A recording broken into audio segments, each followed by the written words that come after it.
We've talked previously some about making graphs, but we're going to talk about a few more details of the graphs of functions in this section.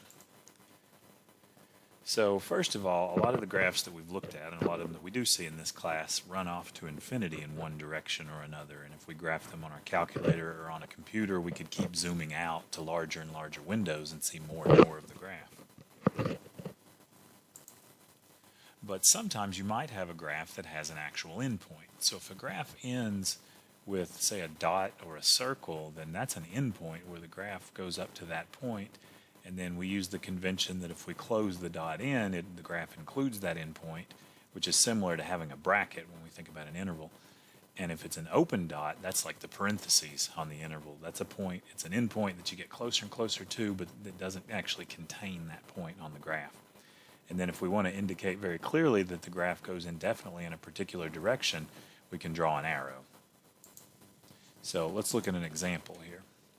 So we're going to find the domain and range of this particular graph. On one end, we have an endpoint here. We have the open circle. So we have a point that's not contained on the graph, but it's the boundary point here, the endpoint. And on the other side, we have an arrow. It's going to continue indefinitely in that direction. So for the domain, we, in our mind, make vertical lines here and see where are we going to hit this graph in the x direction. So we could go as far to the left until we get to that open circle.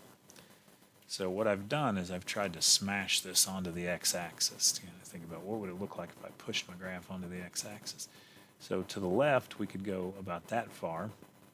And to the right, we have an arrow. We'll keep going forever. It'll go up and out forever here. So my domain is going to be from whatever this point is with a parentheses on the interval to infinity. And I have to approximate that point. And I'd say anything closer to -4 than -3.5. So -3.7, I chose -3.8.